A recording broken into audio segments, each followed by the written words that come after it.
Tori Lugston, good morning, Tori. Morning, Mark. How are you? I'm very well, thank you for joining us. And Captain Canary's here. Good morning, Captain. Morning, Mark. What a lovely day. Yes, all right. What a lovely day to be a Norwich City fan, I know. But we won last night as well. Hurrah! I know. Another year on Paul Lambert's extension on his contract, I reckon.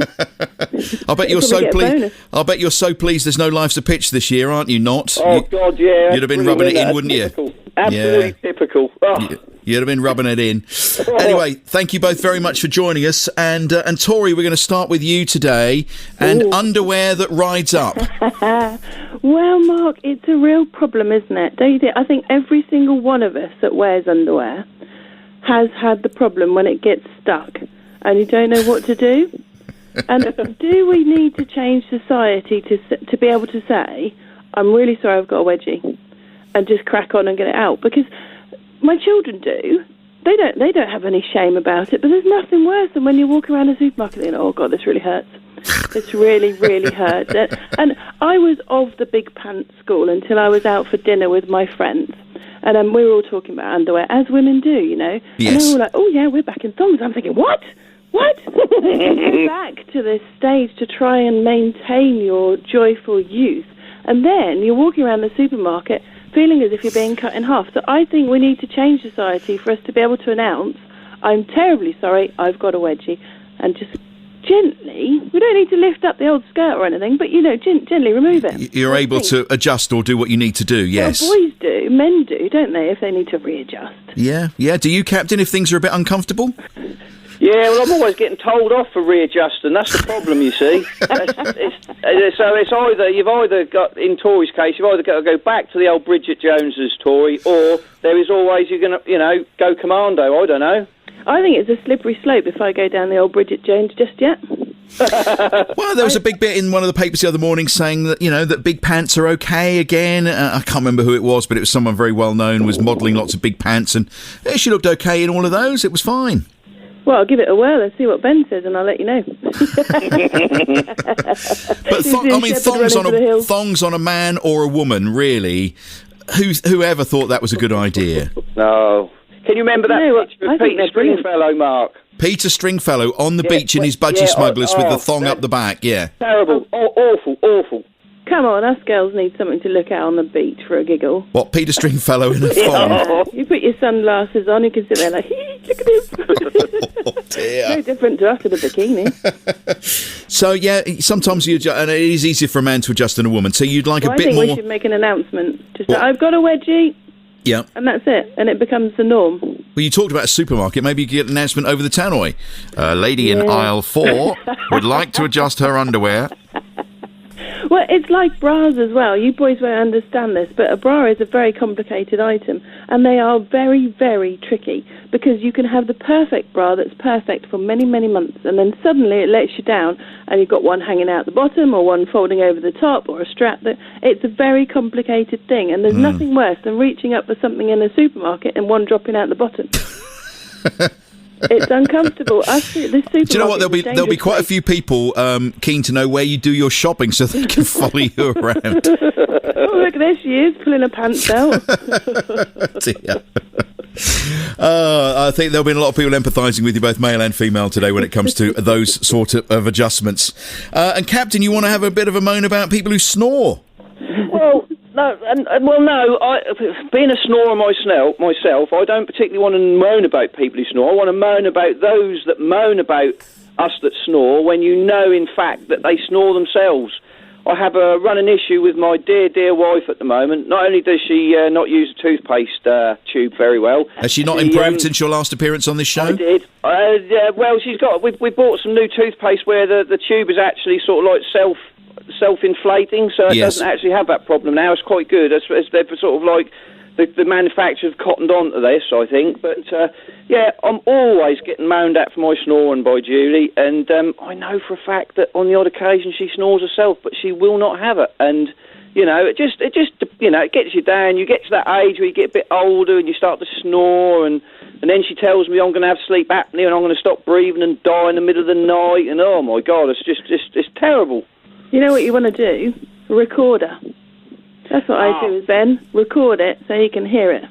I have a special snoring app on my phone, and yes, I have to record it so she proves to me that I snore. But I'm going to sneak it up, and I'm going to put it under a pillow, and I'm going to record her one night and shame her. It's brilliant. I woke Ben up recording his snoring because I was laughing so much.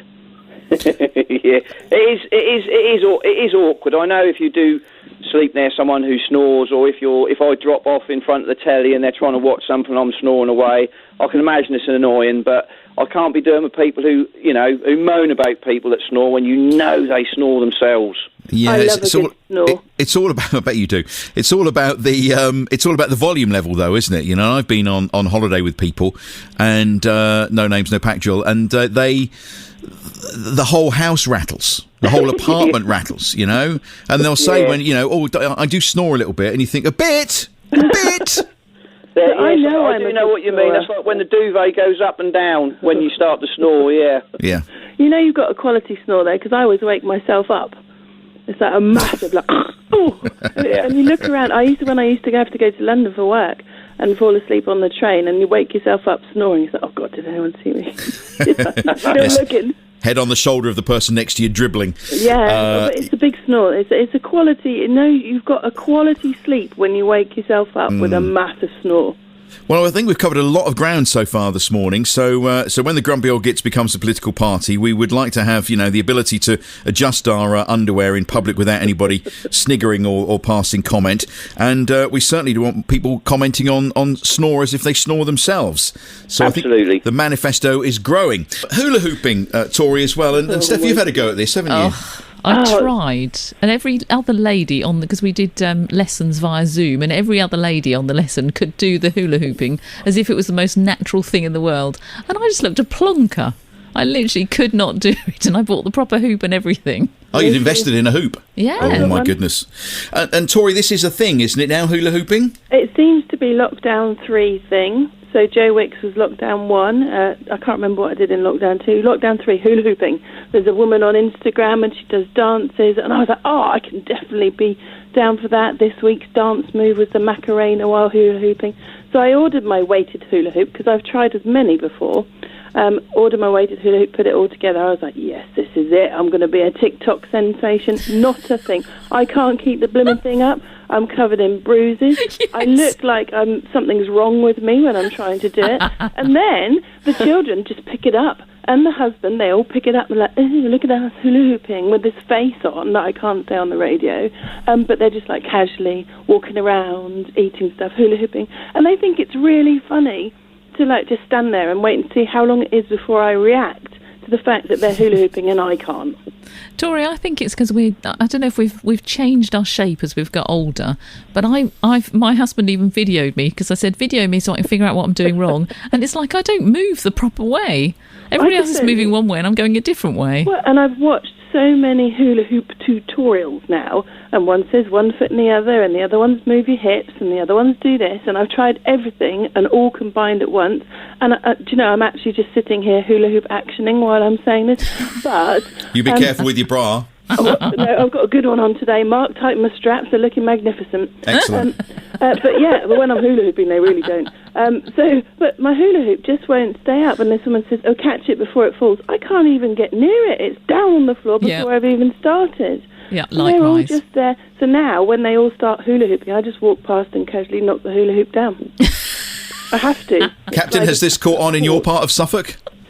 No, not really, but I do know how this is a real angst for Tori. I do. I know this is really starting to wind her up because when she posted a video of Ben the shepherd, her husband, doing it, I knew things were serious. I knew that was not going to go down well. The fact that the shepherd could hula hoop, and his face when he was doing it was a picture. I must admit, you could see it was like the cat that got the cream. Yeah. And I know it's really tormenting Tori, but. It may be because maybe the underwear's not right. Maybe you need to wear big pants whilst hula hooping. Do you know what? I'm going to try it. Yeah, could be the way forward. What about you, Steph? I need padding round my hips because they're really painful because they're sort of weighted and they are. Hang on a second. Are they not just the plastic rings that we used to have when we were kids? Then they're much bigger now and they're weighted. And weighted. I ended up with bruises sort of either Me side. Too. I've got bruises all down my legs where that damn thing keeps falling down. Yeah. It's painful, isn't it? And everybody else is standing there hooping away, and you think, why is it not happening for me? It's a real thing then. Okay. Cool. I didn't know that you could get sort of special hula hoops. I just thought they were hoops. Yeah, these are special ones. And you can frankly, the hula hoops I like are the ones that come in a big grab bag. As you can tell. You can put them on your fingers. Mary's been in touch. I used to have trouble with my tights and gravity. Oh, yeah. So I used to pop into the M&S lift to privately pull my tights back up. When I went to do a Christmas job at M&S, I discovered to my horror that the lift has a camera. And it's being watched in the security room. You see, I'm saying, you look familiar. Tights. I reckon we're going to have to start wearing braces. What, braces on tights? Yep. No, you've got a double pant. I can't do that. Braces on your hula hoop, you'll keep it up then. My granny, she always used to have a big old pair of pants over her tights for that reason, and she rang me up one day and she said, "Darling, I've just answered the phone and my pants have fallen straight to the floor." So I can't risk it. Imagine if your pants fell down when you're in Tesco's. Oh, I know. My pants definitely wouldn't fall down. They're far too tight. I know. I have, yes, I'm at the stage in my waist where it's neither one nor the other. So I'm sort of in between sizes, yes. And sometimes, depending on what sort of undergarment I have on, depends on how well the jeans stay up. So I have been known to have to quickly scurry across the office in this building just in case they nearly fell down. So, yeah. I've got this image down. Yeah.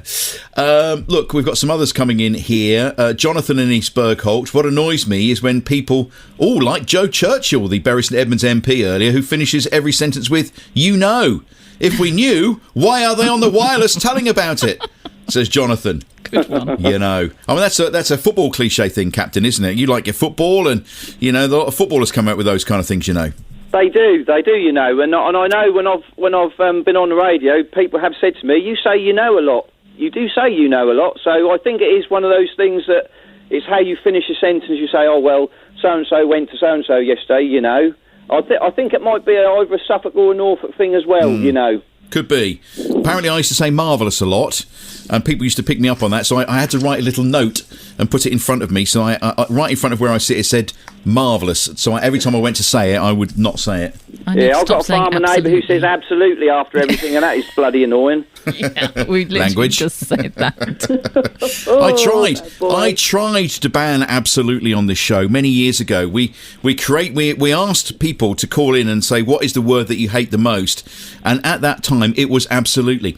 And so what we did was got a little jar, and we created an absolutely swear box. Yeah. So the idea was that anytime anybody came on and said absolutely, that they would have to put some money in. The thing is, what happened was, I was doing some very, very serious, hard-hitting interviews, and you can't really interrupt that to say, "Excuse me, have you got 5p?" Because it happened so much. So we gave up. We absolutely gave up. Absolutely gave up. Yeah. Ooh, but there's always people on who do social media influencer videos, and they always talk about random rubbish. Not that I talk rubbish, but they always start with so here we are in my bathroom, or so I've just made a sandwich, and it's always so. Very annoying. Ros in Lowestoft has been in touch. Morning all. I had a hula hoop in the 1950s, a bright yellow one.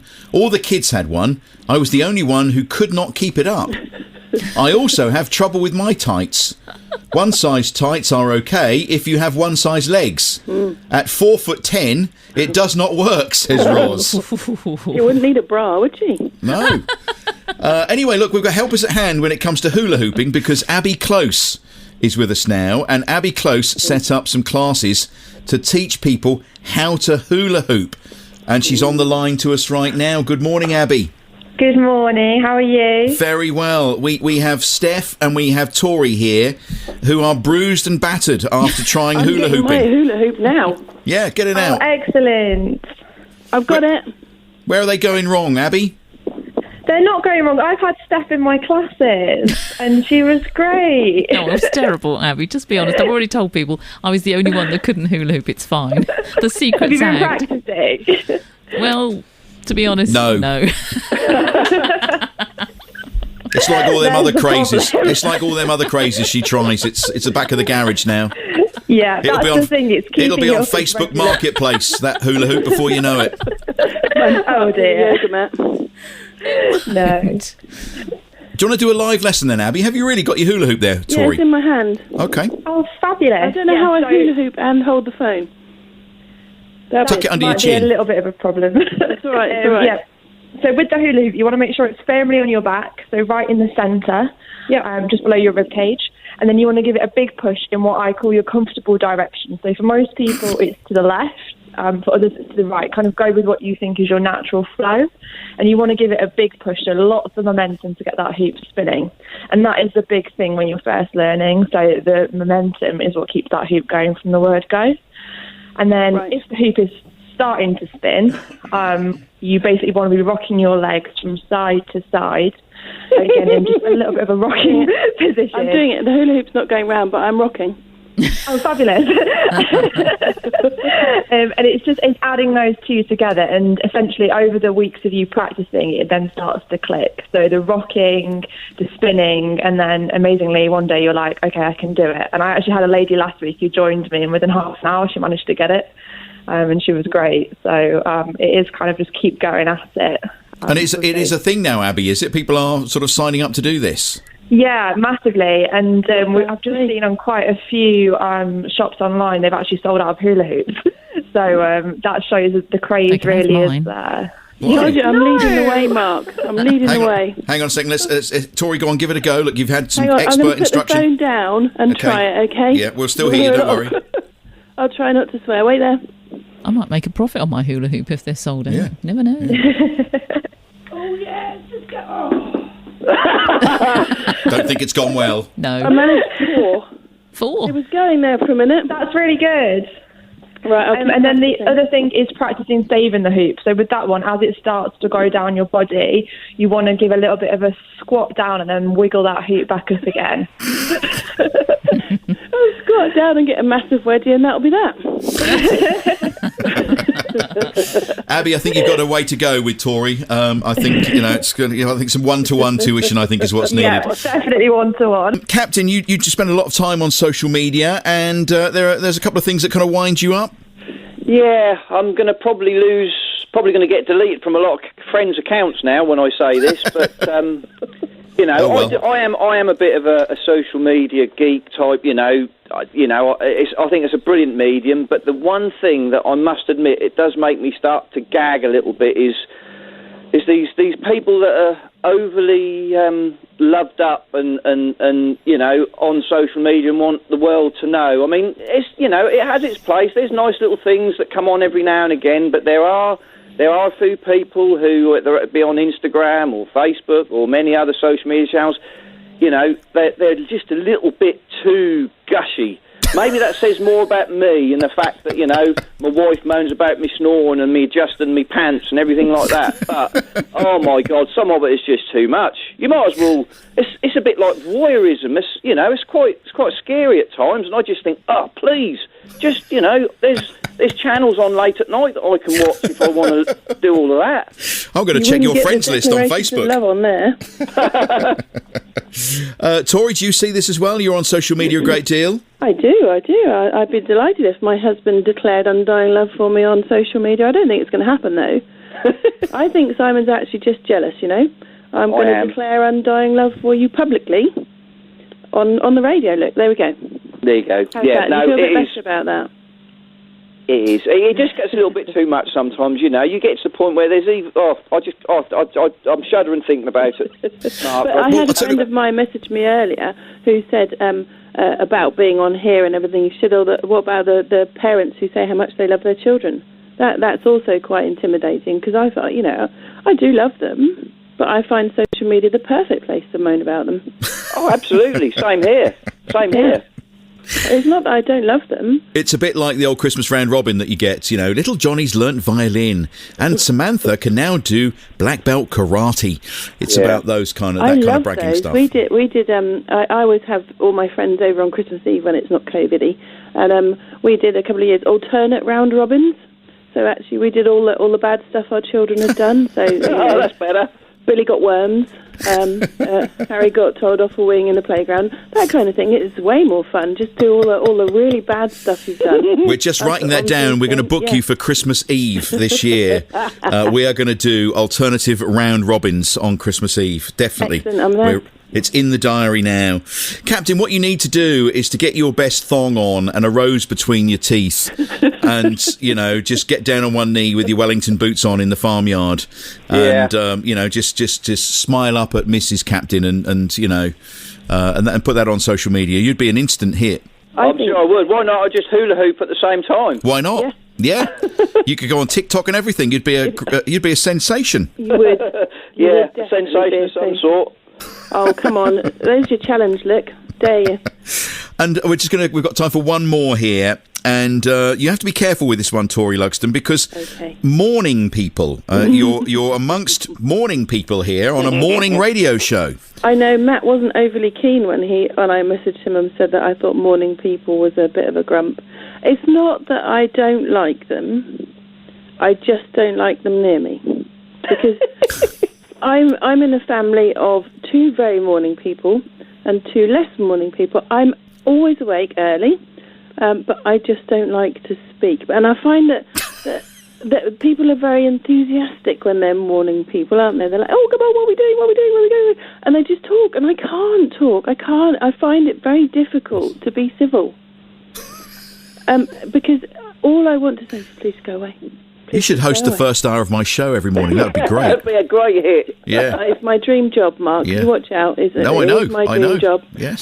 But I can cope with them once I get going. I just need a little bit of time for my little brain to get going, to have a look at the world on social media, check what's going on, and then I'm good to go. But it's just that when Ben, when he's not working, but God love him, he's now realised that he used to come in and lay on the bed and have a chat. But I can't, because my brain just can't tolerate inane conversation. So you like a bit of time to come around, gently wake up, But I'm very routine. I get up, I have a bath, I make the coffee, I get the children up, and if there's someone in my route, they're always in the way, and then that just makes me a bit sweary. He's always in front of the wrong drawer. And I said to him, if you're going to be here in the morning, because I bought him a big armchair, one of those old-fashioned wooden ones, and I put it in the corner of the table, and I said, look, you can sit there and you can drink your tea, but just don't get in the way. Keep quiet, sit down. What about you, Captain? Because you're a farmer, you must have to get up early. Are you a morning person? Do you know what? I am with Tori on this. I do get up in the mornings, I do, but the thing is, you get up, and I'm just straight out the door, get dressed first, obviously. Not anymore. No, not after this phone in. No. Straight out the door, feed the sheep, get on with my jobs, and by about 7 o'clock, I'm ready to come in, have a quick cup of tea, and then I can talk. But I'm very similar. I've got a daughter who's the spit of me, and if you even look at her in first thing in the morning, you could be beheaded. That's me. I can't help it. I try really hard not to be horrible. What about if the postman comes round? Are you not civil to the postman? Of course I am. I'm civil to everybody. But it's those who are close to me. They're at the most risk, they ought to know better. Yeah. I think it's a real waste. I do have to tell you though, Mark, one of my little friends, she's a midwife, and she's just messaged me, and she said, back on the old tights and stuff. Yes. She's just said, Tori, you're so right with the underwear and tights. Imagine I'm there, bent over, delivering a baby, wedgie stuck, tights fall down. The positions I have to get into just don't work with underwear. Who knew, midwife? Who knew? Yeah, blimey. Call the Midwife will never be the same ever again when that's on, I'll tell you. One final one here from Chris, who's got in touch from Halesworth. Just a little gripe. He says, Americanisms. Why do you think why do people think England is part of the USA? Someone on TV referred to football as soccer, and it really annoys me. Little Americanisms sweeping in. Yeah, I'll agree with that. No, it doesn't bother me. Really. I think we've got better things to worry about. Yeah, like wedgies. Exactly. I wonder if there's an American term for that. because they don't wear their pants or their trousers. Imagine if you were in America and you said, "I'm sorry, I'm just going to remove my pants from my bottom." Yeah, well, I tell you what, you want to be careful if you want to go careful in Australia, because thongs ain't what you think they are. I know. Imagine if I shouted, "I got a thong at my bottom." Yeah, it'd be a flip flop. You'd get in all sorts of problems. Anyway, thank you both very much.